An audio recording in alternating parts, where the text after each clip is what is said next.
Okay. Hello, everyone. Welcome to today's episode.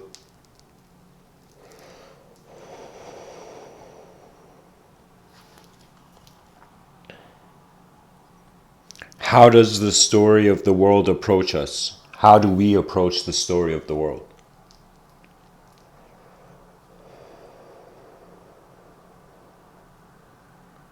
What is the implication of ancient ideas inside modern minds?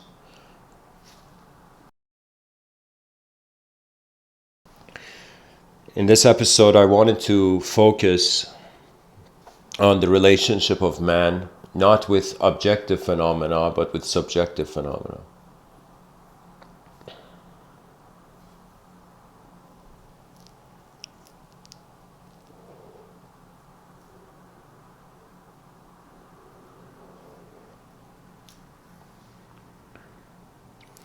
There is a quote in the Diamond Sutra, this rare Buddhic text, where it says, "Keep your mind alive and free without abiding in anywhere or anything." I find that the ancient question of life, pretty much how the ancients looked at life, was that there was more unknown for them. In our current modern time, we have many systems of knowledge that have developed and have been passed down like torches. Another way of saying this is that when the human beings looked at the world, they were fascinated by its vastness, by its mystery. They did not try to shape that mystery. They did not try to contain the moment of experience through a dualistic lens of language. However, language has developed for a reason beyond reason. That means before we could even articulate, there was the emergence and the need for communication. Now, there are many linguistic professors who kind of consider that there was meaning. Excuse me. Sorry, guys, just give me a second. I'll be back.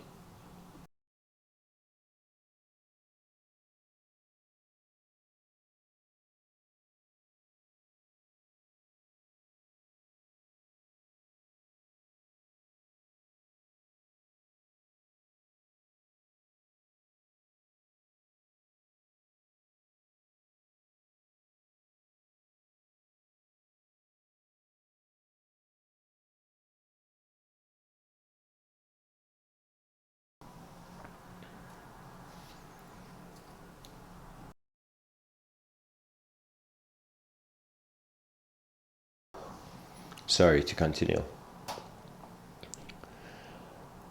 We built a container out of sounds and symbology for the whole moment. And that's where the story of life starts. It starts from a creature of nature separating.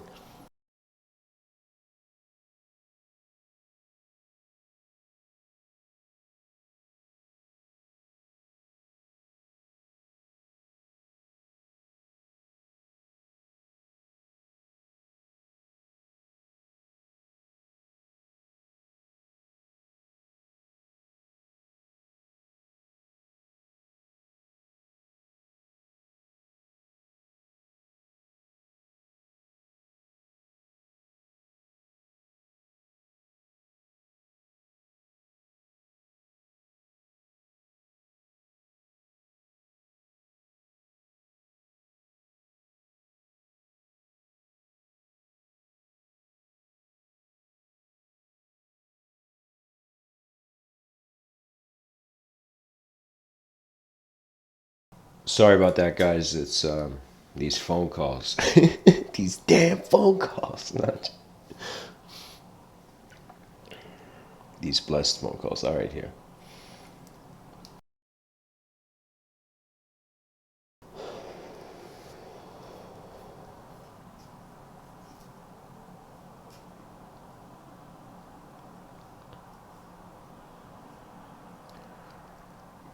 Pretty much what I'm trying to get to is that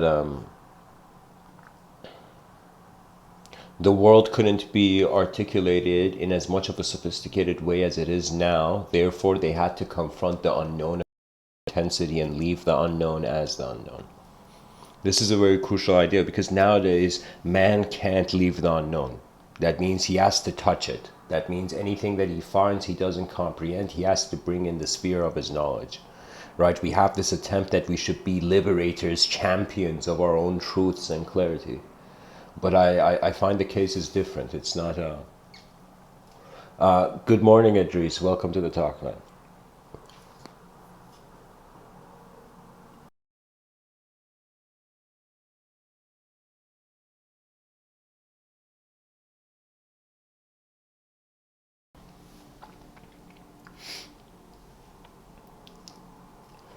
On some level, whether it's an opinion on self or the world that that self is in, it is a movement that cannot be contained by the human mind. And this is why the human being has to find an intelligence, has to find a relationship with the moment that surpasses language.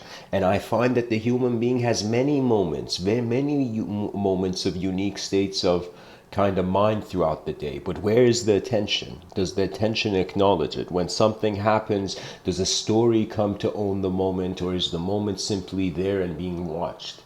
There have been times in my life where I could not be the character in a story, I could not be a part of the world, and I was not even the storyteller. I was just the presence of attention.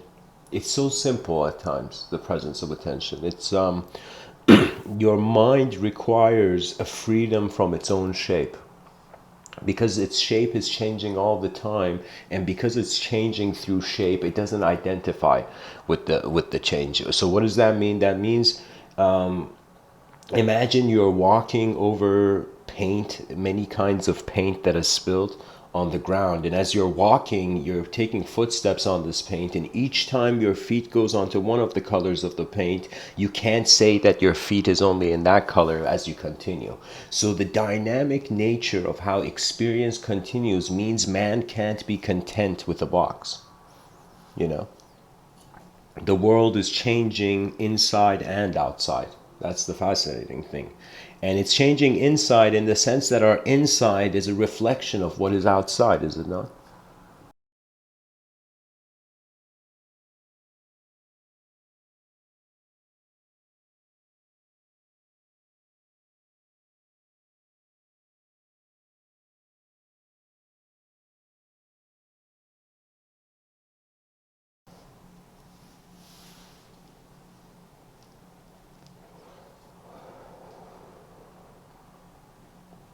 There was a very interesting concept of the bodhisattva and the Buddhic figure.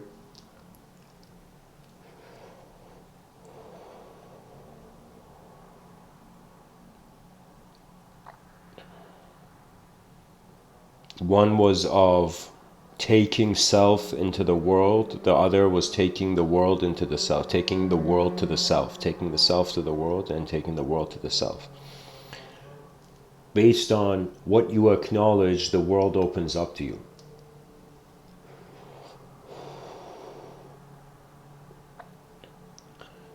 I remember it was 2015.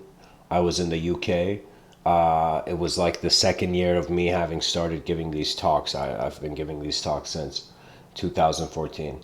And I remember I had one night where there was a sort of poetic rhythm. You see, it's kind of strange. It's like the person starts dancing and then a rhythm establishes, a sort of one intelligent, animate moment sparks many animate moments. You can say consciousness can be seen as a flame as well, a fire.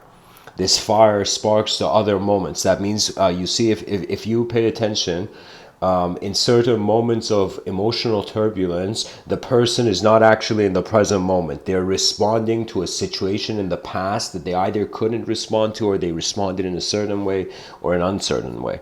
So what that means is that your past memory of who you were can influence who you are now. And guess what? Who you are now can influence the past memory of who you were.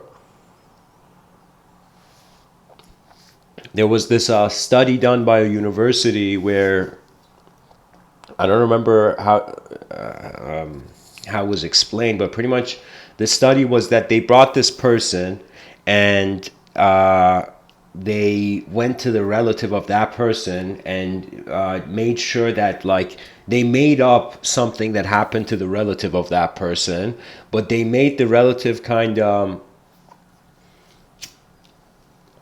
how would I say it?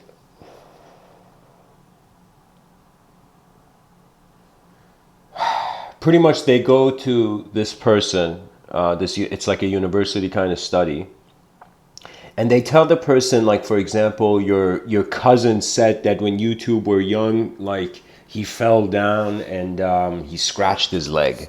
He broke his leg, or not broke his leg, but like something like something happened like that. And the scientists or whatever went to a social scientist. They went to the person and they said, so do you remember this and all this? And then the guy was suddenly like, yeah, I remember that day with my cousin where that happened, even though the thing never happened. The scientists just found details to match it. They just wanted to see the accuracy of the human memory, and they saw, wow, how fascinating. The mind rebuilds connections. It doesn't always have the same connection. This is why the concept of enlightenment being only one state of mind the person is always in is kind of impossible when the state of mind of the whole world is changing. You know, when the clouds move, when the weather conditions change, where Thor drops his hammer on solid judgment, you know.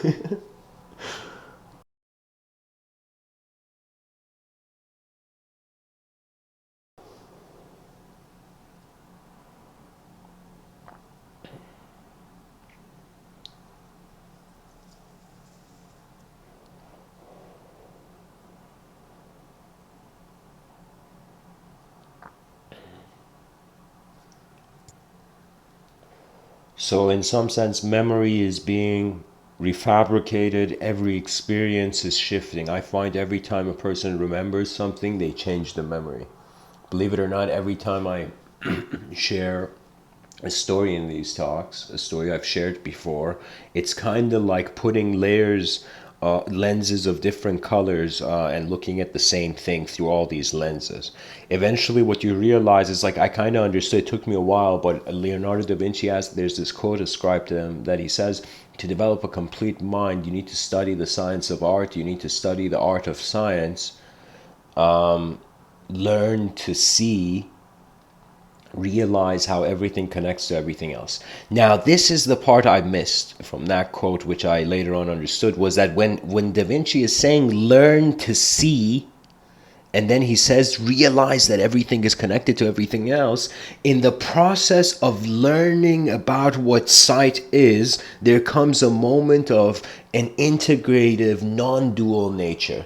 You see, it's as if I tell you what's beyond duality, it tends to be kind of like, you can say three pathways. They can be seen as two, but you can say there's three pathways beyond what is duality. One is the void, it's emptiness.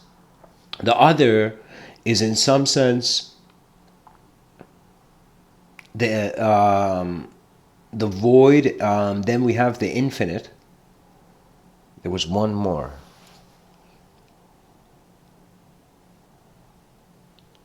Maybe I gotta give this thought time to orbit. But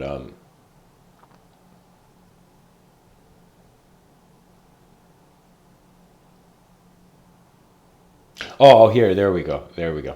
I remembered. So here's the thing, guys. Three potential pathways beyond the dualistic dimension where language and our thoughts live. One is through the void, which is the acknowledgement of the emptiness of causality, of reality. The other is the acknowledgement of the singular dimension. Okay, that all of this thing, everything is one. And the third dimension is the infinite. And this is kind of like a triangle of a trio where each side has a relationship with the other two. You see, so that means when you are in the void, you see not only the singular, but you see the infinite as well. This is why it's kind of this playful thing where they say it's like only when you're empty you get to truly be fulfilled. You know, that means it's like there can't be too much of if the cosmos gets too much of a story, it would be personified in a divine agency. This is why it's so crucial to be aware of language. It can become your god accidentally.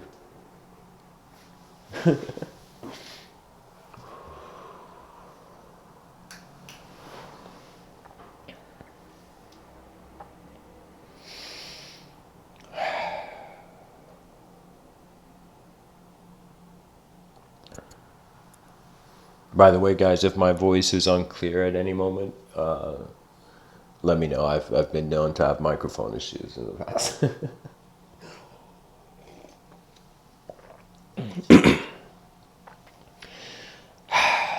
These ancient ideas inside modern minds can be said to also be archetypes. Okay, Carl Jung explained about archetypes in yogic thought. There is the term sanskara, which means impressions, and what that means is there is the most immediate position of reality which appears objective.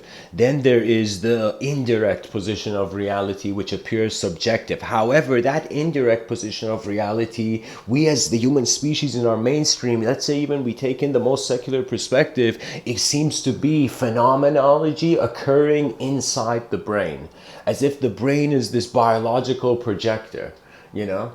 It's like you can say playfully, if there is anyone from the New Age community listening to this, your third eye is a film projector. It projects the film of your imagination. What I mean by that is that you are ascribing a chemical, lifeless phenomena to. It's as if you are hallucinating your free will, and it's just atoms everywhere. Do you know what I mean? It's like that life is not a singular thing. It's not like a picture that can be hung up on a wall. It's not a belief you can just wear this belief like a hat and say, "This is my belief system." In some temples, you got to take off your hat. You got to pretty much take off your ego. And what it means by taking off your ego means giving yourself a chance throughout the day to not constantly be lost to the momentum of a story that does not resonate with who you are. Language is something I find that the human mind is at war with. Let me tell you why at war. Because in turbulent situations, in a moment where externality becomes chaotic, you're going to get shocked how much the language reflecting or emotions rising from that chaotic external situation are going to kind of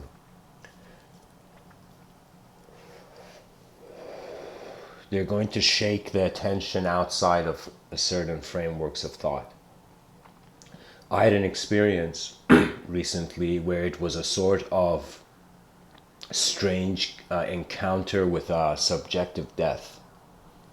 And I found myself in a moment where it was actually very one of it became like I don't know how to tell you, but it was a moment where I felt the you see right now, people ascribe their possessions to their objective reality. Their physical stuff that's around them is defining them, including their body. But there are some people who their possession of the moment, what they possess in the moment, is just a sort of rhythm. Do you see? It's a rhythm.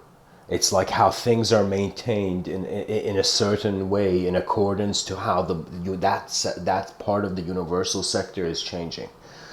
So what I'm saying is, it's like right now we're possessing objects. Okay, we're getting like civilization has got to a point where we're possessing subjects. Everybody has a name. Okay, but I'm saying there comes beyond that the possession of rhythms. And when I say possession, I mean I'm not saying that with religious connotation. I'm just saying that it's simply where the attention falls upon. The primary realization is that you're not your personality, you're your presence. What is this presence? It is, believe it or not, an unknown witness. And any person who comes into contentment with this, sorry guys, I gotta answer phone real quick.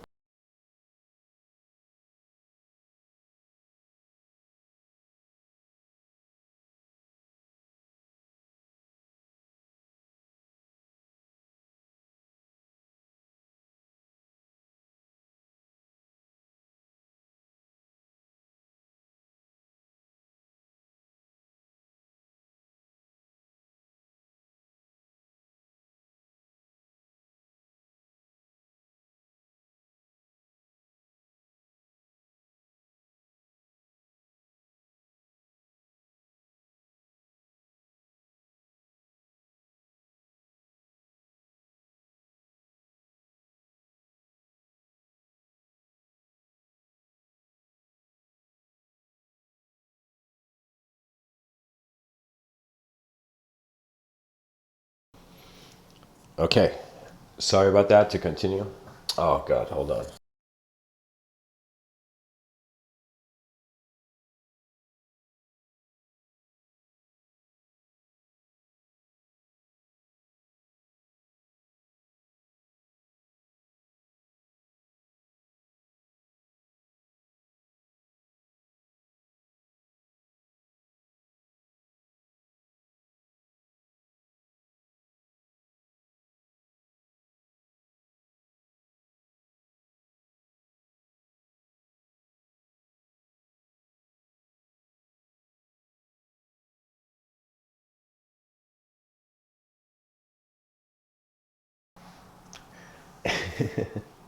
Okay, to continue.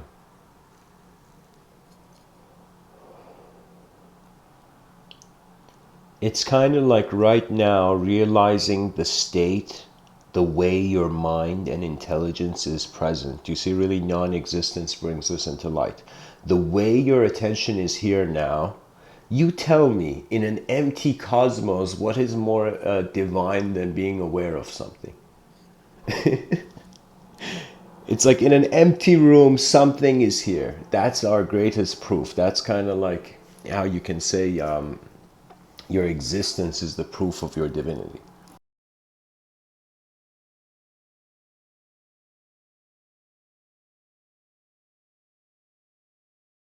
And I'll be honest, there was a part of me when I was younger that didn't care. That part of me didn't care how people kind of embraced and saw language. To be honest, I didn't even care when I was really younger about language. I just wanted a picture out of life and I was running towards it.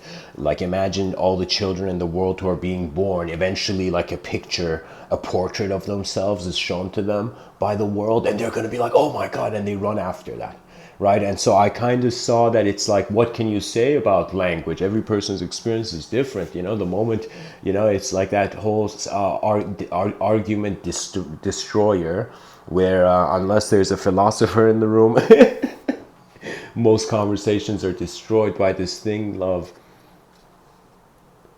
people saying, yo, man, that's subjective. That's a subjective truth. You see, the thing is, all our subjective truths are happening in the presence, in an objective position. Me, as I'm speaking right now in this waking state of consciousness, you're hearing me in this waking state of consciousness. What does that mean? That means both me and you find ourselves in the same world. So matter is the common denominator. If you are a manifest creature, it's as if you are in the same tribe as all other manifest creatures. It doesn't matter the intensity, the species, the design, the conception of them. Life is a changing thing, is a relationship with a living intelligence, not a lifeless box.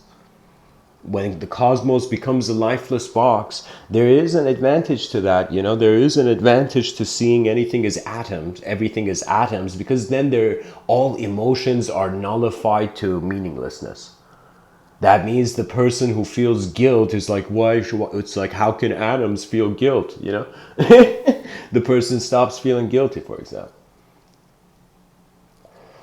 And of course, that's a very simplistic way of speaking about how the materialistic is seen, but I'm just saying that our personalities arise due to a movement. The inspiration for this movement it tends to be taken as one's intelligence. That means like how you move throughout the day is suggesting your intelligence. Now think about this also, that how thoughts move for you or how you move as a thought in the day is also a reflection of your intelligence. You see, like as I'm speaking to you right now, like I'm saying, okay, the online alias of Mr. Within and da da da da da, like I'm sharing these ideas with you, but it's a way I'm moving thought. I am piloting my attention through the expression of subjective image into sort of objective symbolism. You know. The mind is a fascinating thing. It is not only the painter, it is not just the brush. The mind is everything that the canvas can be. It is the potential. It's the potential. Eternity. You can say we're temporary beings with eternal potential.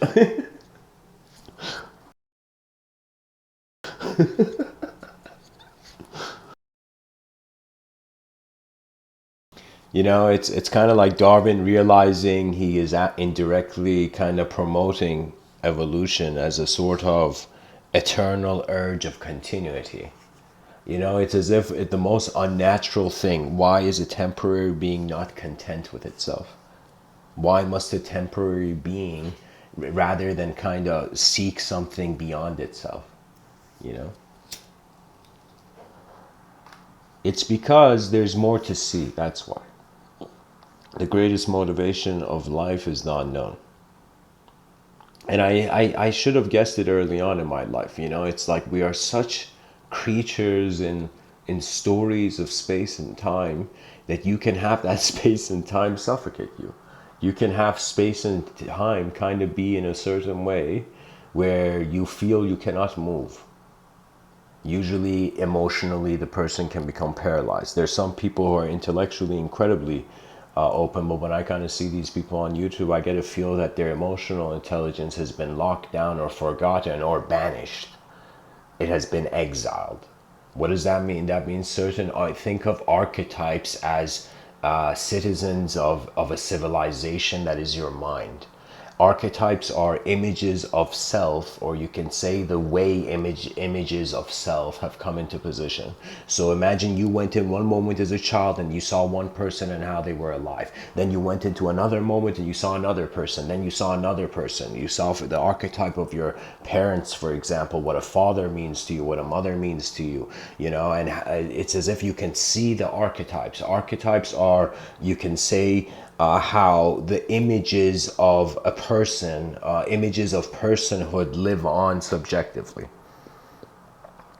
And what that means is right now, as I'm speaking, like imagine playfully, just like how a person has a bunch of apps open on their phone and they kind of like, you go into that kind of like middle page and kind of see all the apps. Similarly, it's like when I speak, it's similar to that in the sense that it's as if there is one viewpoint. As I stare at that viewpoint changes into another viewpoint, and eventually I see the journey of attention through personhood, through personality.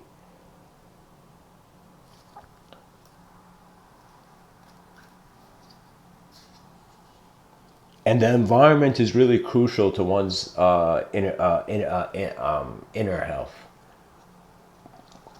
That means it's like teaching yoga in a battlefield is meaningless. You have to bring attention to what is required at hand to kind of acknowledge.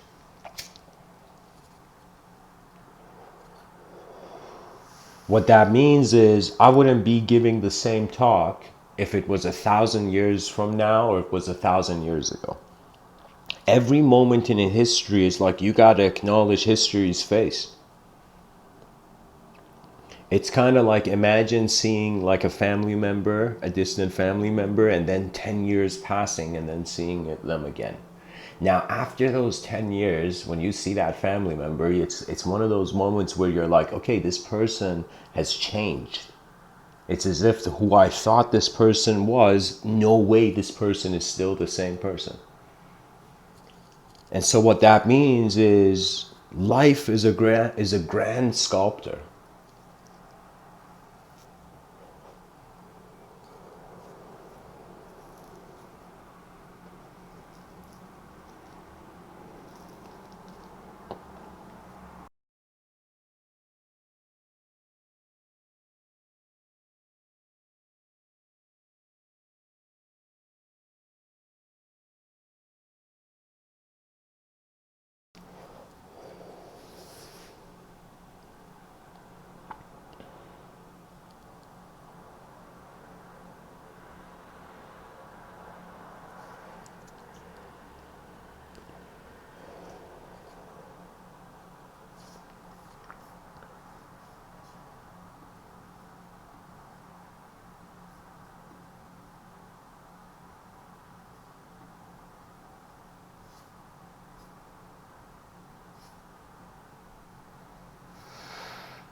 You know, stories live in the mind. The mind moves through those stories. But when the mind looks at itself in a still mirror, it's not a story. And what then? I find what can potentially, what is left for us, like beyond thought as a species, is first realizing kind of strangely matter evolved to be, the objective realm evolved into a subjective position. Now the subjective realm has seen this change. It's like when a creature has seen that they're born, they know. I feel every person, just the biology, every cell of the being knows that as they have come into existence, there will come a moment where in some sense the sun will set. And it's the sunset of the soul. It is the moment where I find your eyes are left alone with where they have always been.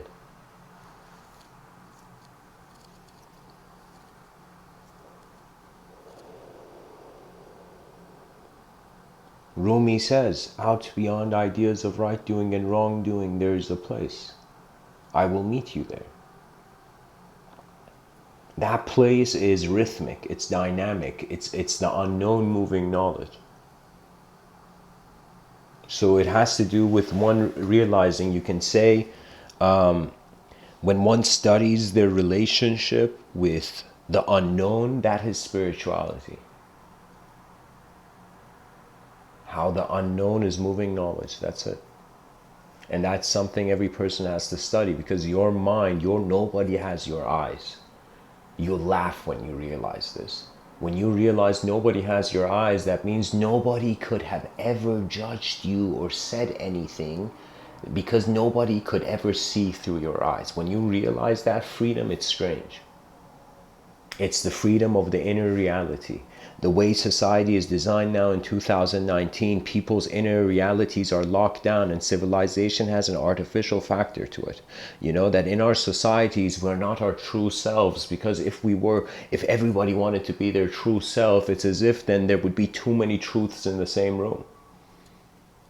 So we have to kind of move a bit away from the personal dimension, enter into an impersonal state of mind. In the impersonal state of mind, the individual human being will collectively revalue itself.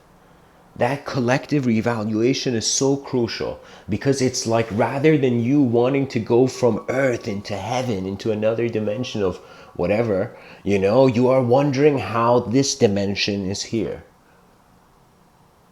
That's a huge difference. One is escapist route. Most people entertain spiritual ideas because at some point in their life, the simple was rejected, denied, or attacked. When your simple state of being is attacked, what happens is a complex shield arises. A complex sword may even be held. What that means is the world pulls you in by making you respond to it. I remember there was this kind of Japanese show where there was a character in it where that character would ask a question, and anybody who answered that question would suddenly forget. It was like this evil person in a show, right? So this character had this archetype where it's like, if the person spoke, responded, if the person put their feet in that kind of wet sand, like, what do you call it, if you put your foot in the dirt, it's like you've touched the dirt. You're defined by the chaos you have tried to fight. This is why most warriors, they respect their opponents, because their life is being defined by that movement.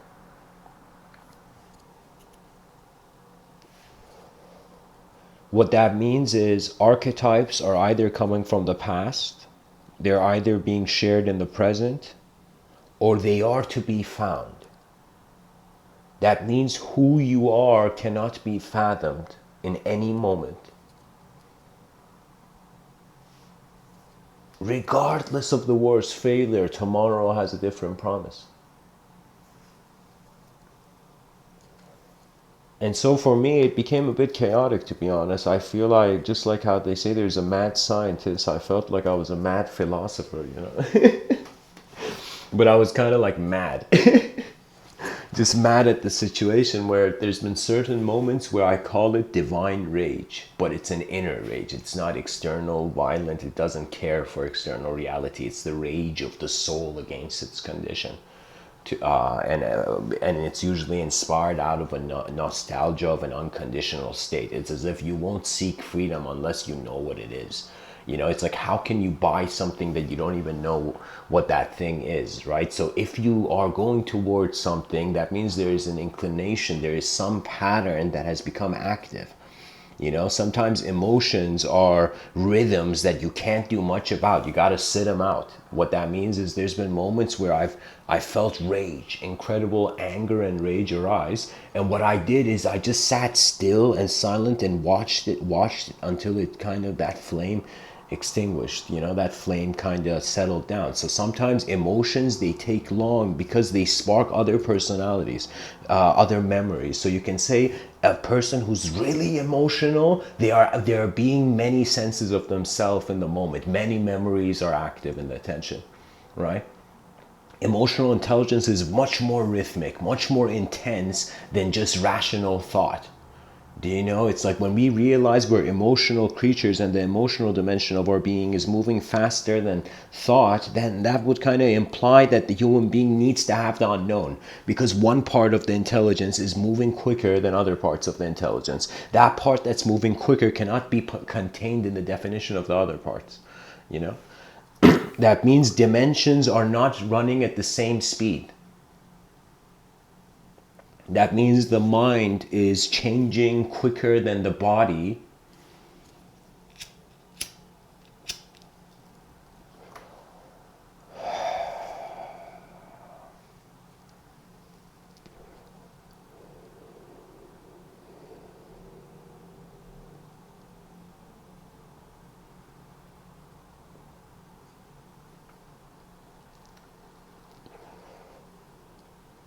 It's the hidden passion to know thyself. I feel it will arise at some point in your life, and when it does, it becomes so fascinating.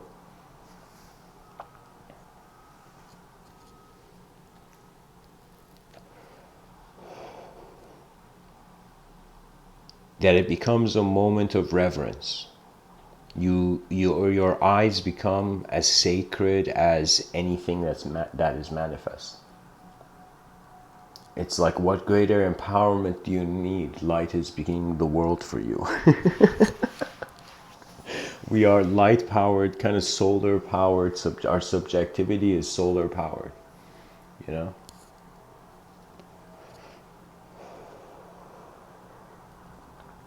There's a book I wanted to write, and the book was titled Solar Consciousness, but the word soul was spelled SOUL, and it was a kind of fascinating idea. When I kind of realized, like, somebody, it wasn't, I remember seeing it somewhere, but it was solar, the word solar, how it's like our souls are living alive in light. Your soul is light. It's how light is aware of itself.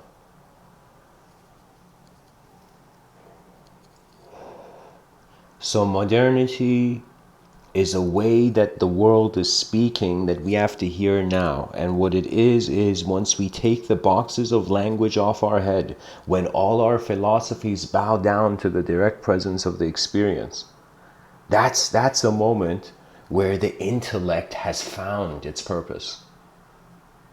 It's as if existence acknowledges non-existence standing right beside it, and the whole framework of how the value system upon life was kept changes. It shifts. Language begins to move in new ways in your attention because your attention gives it freedom. I am telling you, it's as if there's a strange rhythm of mastery that finds you when you give freedom. Most people want things from life, so they can't give life freedom. They want it to be a certain way. How could life be free? Their eyes are choosing to be a bulldozer in the modern reality. And I realize it's because we found a way to trap ourselves in a false simulation of what we are. We stopped asking questions. And I find this is what, after Carl Jung passed away, it should have been a moment where it's as if, like Marcus Aurelius of the inner realms passed away. It was like a moment where a great advancement to comprehend what is this mind. You tell me, when in history have we ever had an opportunity with such globalization?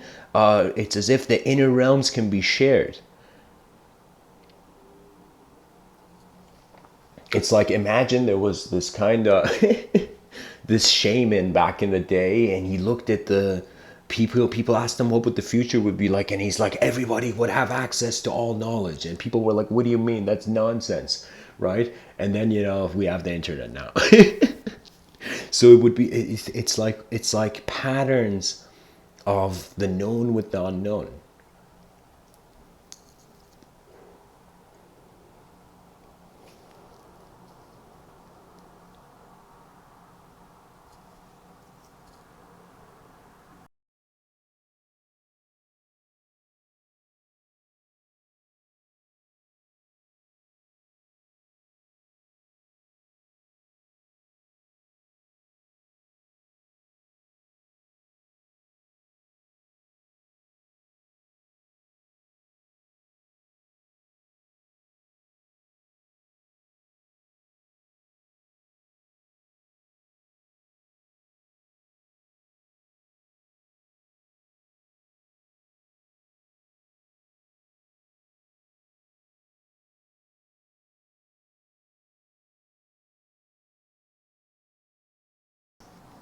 I want to read some quotes for you.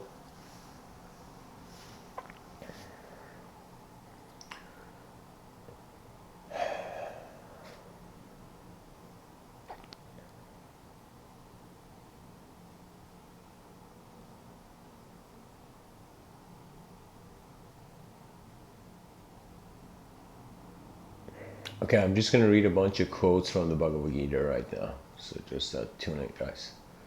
Hang in there. So the Bhagavad Gita, if you don't know what it is there's this archer on a battlefield, and pretty much God comes to talk to him to kind of guide him to continue and follow his destiny.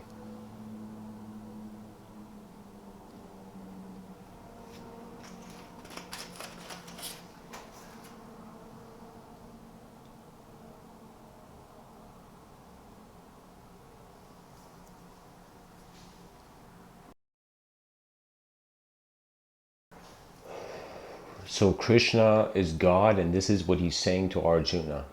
However men try to reach me, I return their love with my love. Whatever path they may travel, it leads to me in the end.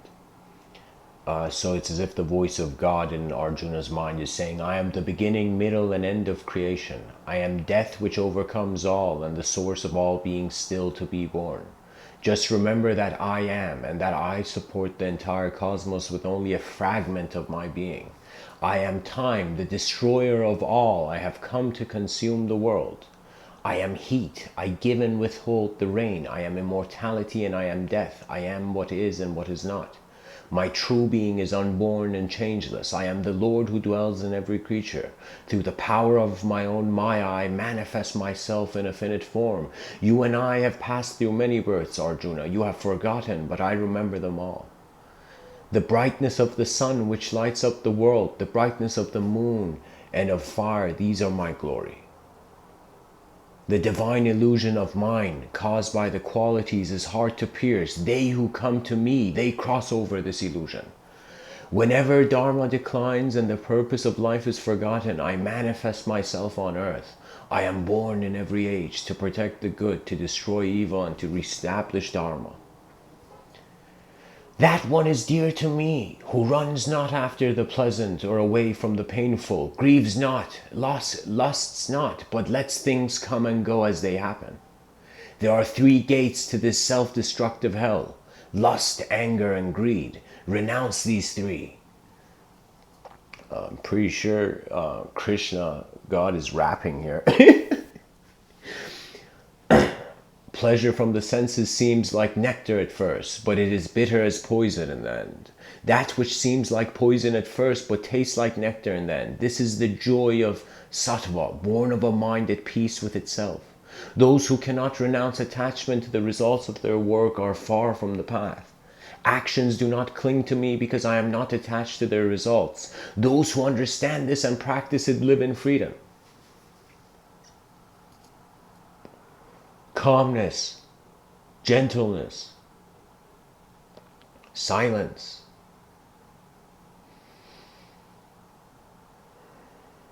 self-restraint, and purity. These are the disciplines of the mind.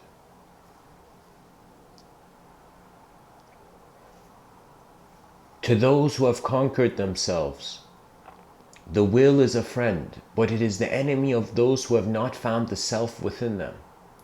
Fill your mind with me, love me, serve me, worship me always. Seeking me in your heart, you will at last be united with me. Guys, I'm going to interject here. Something that you should know in yoga is that there were many paths to truth. You know, and there was a sort of yoga called Bhakti Yoga, and it was a sort of devotional relationship with the unknown holding your hand and taking you. It's like through a love of being. It's as if the divine presence moves, right? So it's kind of like accessing the unknown through your emotional intelligence. That's devotion. Okay. Anyways, let's continue with these Bhagavad Gita quotes. You know, when one's mind dwells on the objects of senses, fondness for them grows on him. From fondness comes desire.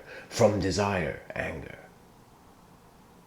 They live in wisdom, who see themselves in all and all in them, who have renounced every selfish desire and sense craving tormenting the heart. The ignorant work for their own profit, Arjuna. The wise work for the welfare of the world without thought for themselves. The offering of wisdom is better than any material offering, Arjuna, for the goal of all work is spiritual wisdom.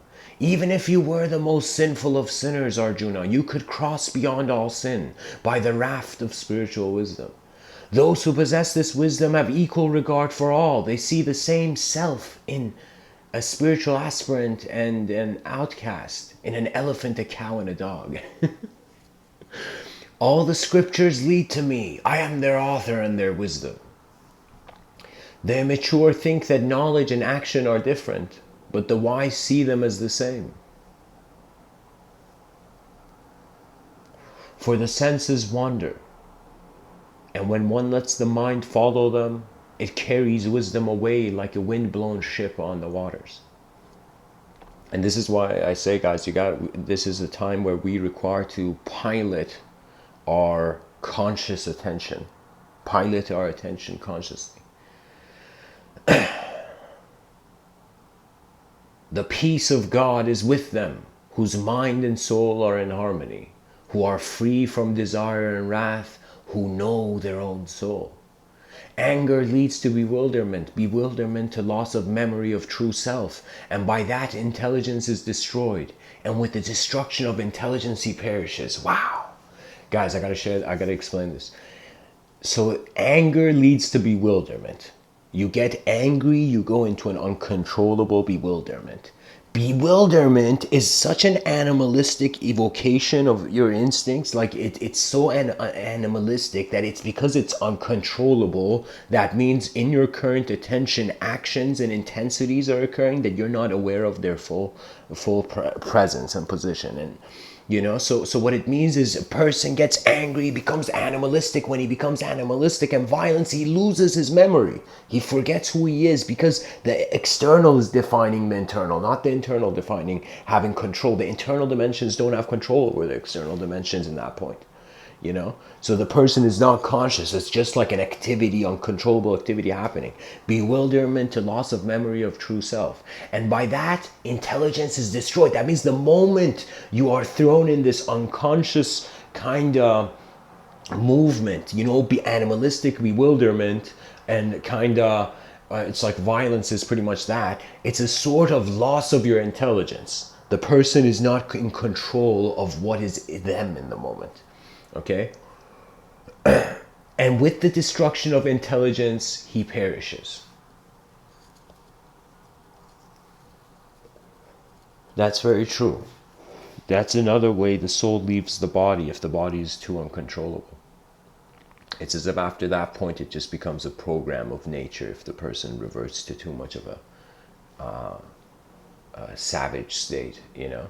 And this was my theory, guys. Like, I go to downtown Toronto often, and you don't know the incredible amount of homeless people that are there. It's just ridiculous, right? And it shocked me, and I'm like, why? And some of these people are kind of speaking and shouting to themselves on the street, and I was like, what has led to them? And of course, obviously, it's like they've had fucked up experiences on the street.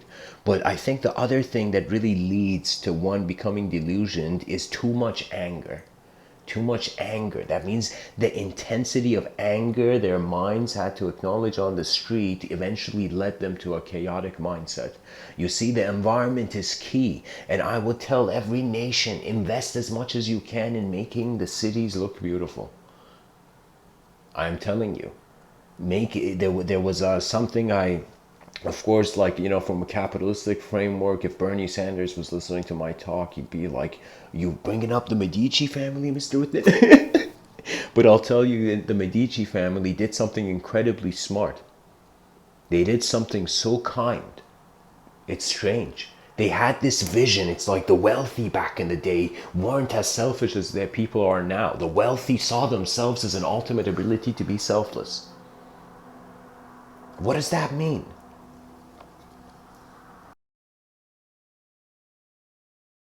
That means the Medici family decided to make society into a beautiful place because the external echoes into the internal. People are influenced by the environments they're in. And what does that mean? The modern sense of that beauty would interpret into resourcefulness.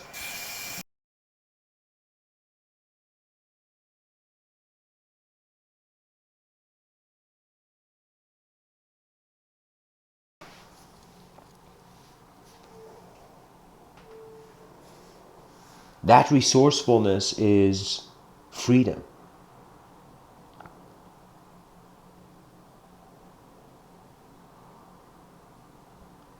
I'm telling you, like, a lot of psychology, it's so important. It's like not only it's about the maintenance of the biological body, but it's about the maintenance of the biological body in the ecosystem. And the more unnatural life becomes, the more you have to learn. The more you forget nature, the more you have to remember it. This is why the ultimate teaching in all practices, yogic practices, and the final conclusion was abidance. You abide by how nature is being itself. And in that simplicity comes what I say it very poetically, kind of, the inventor finds the inventor's sphere. The inventor's sphere is where its language is soul. It's it's where design has been given divine freedom. There we go. The mind can move in any way. Because I feel it's not a conceptual remembrance. Certain aspects of the unconscious and the psyche, they're required to be accessed in emotionally. Your emotions don't open up unless you see, that's the cool thing. A person doesn't emotionally advance until it's like they require another emotional field, right? It's kind of fascinating, you know how like people through the internet we share so many ideas back and forth. It's like a kind of like this massive river of ideology moving and flowing, and people are just tuning into it at various moments and picking up various parts of what they can find in this river, this river of data.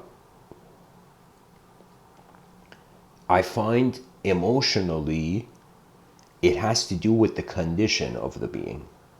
That means we become emotional when the condition changes.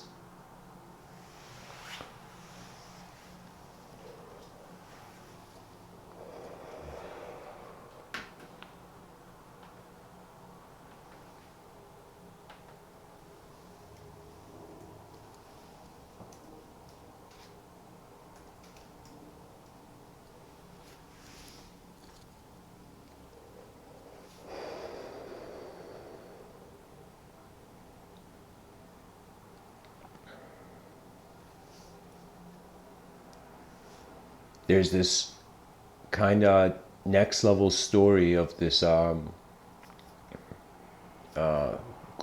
Rinpoche. Another way of calling him is Guru Padmasambhava. They kind of see him as, I believe, like the second Buddha. And Guru Padmasambhava has this story where he's by a river. He's by moving across this river. Long story short, like at the age of 8, he manifested as an 8-year-old kid in a lotus flower in the middle of a pool. Like, you know, it's like Donald Trump can't ask him for his birth certificate, but but the thing is, anyways, Guru Padmasambhava, then he gets adopted by a king, but then he gets exiled, and he comes and by a river, and when he comes to this river, he sees this girl that's just crying, this beautiful girl that's crying by the river. And what he does is that he starts having a conversation with him, and guess what? The girl is a princess, and there's a spy in the woods, and the spy sees this, tells the king, and Guru Padmasambhava is brought forth like in front of the town. And so the girl knows what's happening, and she's crying. And after having conversations with Guru Padmasambhava, like next level conversations, she's kind of like, she's constantly like that movie scene you see where the daughter is shouting to the father, "Stop it!" You know, like something like that. You know, and so what happens is the king has come, and the king is saying, "We're going to make an example out of this guy, and we're going to burn him in front of the townspeople, so anybody who goes near my daughter knows what the result is." You know, and the king is in this like ruthless ego. Kings were given a strange freedom for their ego, and back in the day, the more primitive the king was, the more savage, the more shadier stuff, savage stuff there was going on. You know, it's like the more we go back in history, the shadows of kings were larger. But at the same time, the light that was shining on them was more too.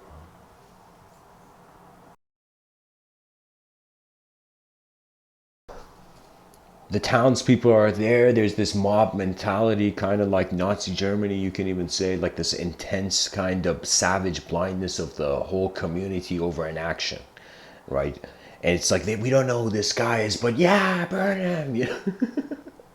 And so Guru Padmasambhava, what he does is he automatically he just smiles, and he goes and sits down in the right where the firewood is. And everyone is shocked. And the king is like, okay, let's burn him. They start burning the firewood, and after some time, as the firewood is burning and he gets engulfed in the flames, there's this moment where the crowd's like, yeah, yeah, you know, public entertainment, blind public entertainment. And what happens is suddenly their shouts and kind of like savage chants turn into gasps, and they see that it's as if the fire never touched Guru Padmasambhava, and Guru Padmasambhava stands. And it's like this is like in the story, the king freaks out to such a degree that he eventually gets married to the girl, you know, the princess, yeah.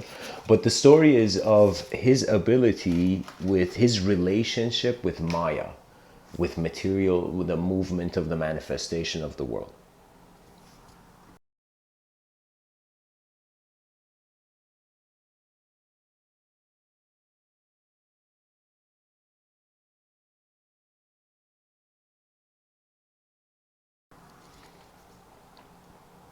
So the attention of the human being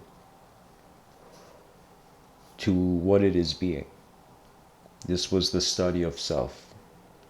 Eventually, in studying this, you will forget what you are because you see the field of intelligence that I find we all are. Once you see that field of intelligence, you have to trust. It's like the emotional self and the conceptual self, they have to trust the unknown self. That unknown self has to do with your future self's freedom. The freedom that you not only have to give yourself in the past and even now, but the freedom you have to give yourself in the future. You know, that means if you were your own lawyer, time traveling lawyer from the future, how would you be kind of like justifying your freedom now?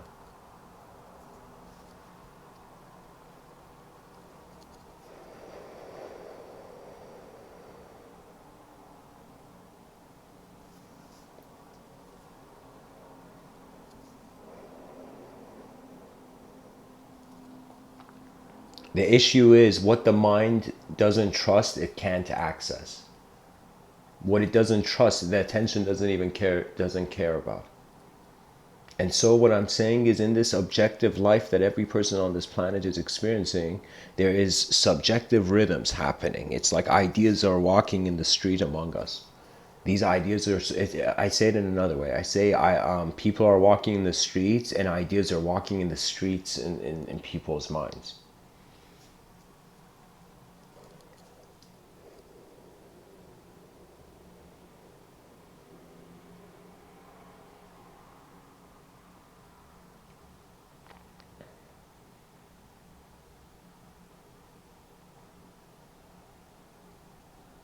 The presence of attention before the personality could tell its story.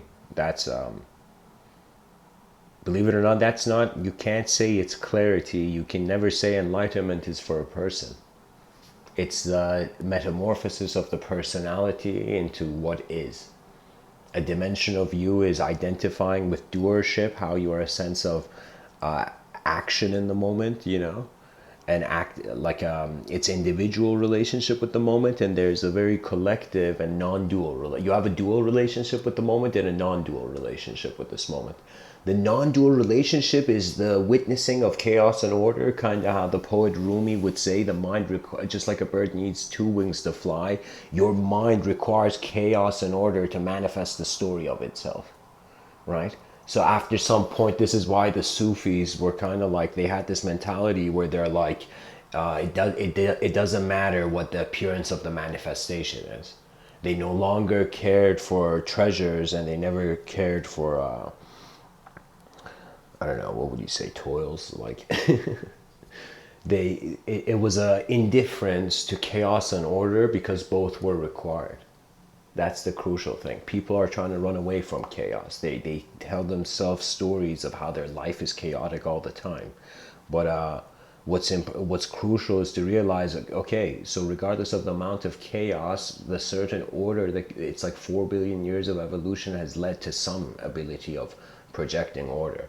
You know, and it's like, take this into consideration, that the bird has to fly both of its wings at the same time, kind of suggesting as if like one requires to have the same emotional relationship with the chaos and the order, the same maybe not the, obviously not the same conceptual relationship, but the same emotional relationship. And the only emotional relationship is the absence of the emotion. So it's like the full witnessing. And it's kind of this chaotic, kind of philosophical lens where it's, when you look at it, it comes into the consideration, wait a minute, what if the intelligence of the moment is not from the particles in the space, in the field? Maybe it's from the field. Maybe it's like right now, as I'm speaking, our personalities are like, if you ever throw like a kind of, what do you call it, like ripe small apple in the water, right, in a river, you'll see the river move that kind of object around all the rocks that are in the way. Do you see? It's a sort of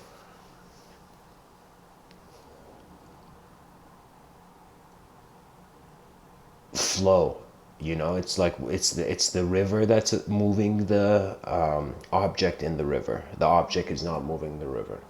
That's the kind of transcendental realization that human thought is left with. When I say left with, it's like, where else can a temporary personality go, you know? And it's like, you're not even just a temporary personality. Society's being designed in a way where it is kind of like, it is trying to exile the unknown. We are trying to say that we know it all to such a degree that we don't, it's as if people are getting tired of the exploration and they want to just settle down into a belief, you know. But life it changes more than that. So anyways, guys, thanks for tuning in.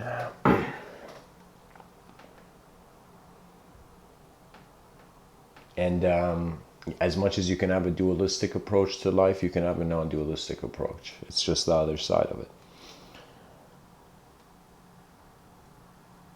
The pilot of consciousness navigates the whole plane of existence.